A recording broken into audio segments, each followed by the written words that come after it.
నమస్తే మామ. నేనైతే సినిమాకైతే వచ్చేసిన. సో ఫస్ట్ ఈ వీడియో చూసే వాళ్ళందరూ ఒక లైక్ ఒక సబ్స్క్రైబ్ వేసేసుకోండి. సో సినిమా 7కి అయితే నేను 7:30కి వచ్చాను అనమాట. అట్లుంటుంది మనతోని ముచ్చట. పార్కింగ్ దగ్గర మన పోల్చక్క అయితే ఉన్నాడు. సో ఇప్పటికే చాలా లేట్ అయిపోయింది. మనమైతే ఇంకా లోపలికి వెళ్ళిపోదాము. మళ్ళంతా మాంగళమ్మ జాతర బోనాలు 16 స్వీట్ 16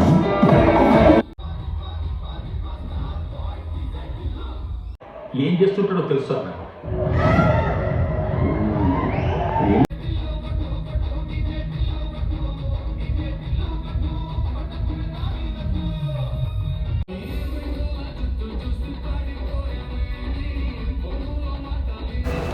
సో ఇంకా సినిమా గురించి చెప్పాలంటే సినిమా అయితే సూపర్. నాకైతే చాలా బాగా నచ్చింది. సో తప్పకుండా అందరూ సినిమా అయితే చూడండి. సో ఇంకా నా రియాక్షన్ చెప్పాలంటే ఒక డైలాగ్ అయితే ఉంది. షాకులు, జలక్, ట్విస్టులు, దెబ్బ మీద దెబ్బ, ప్రతి సీను క్లైమాక్స్ లా ఉంటది.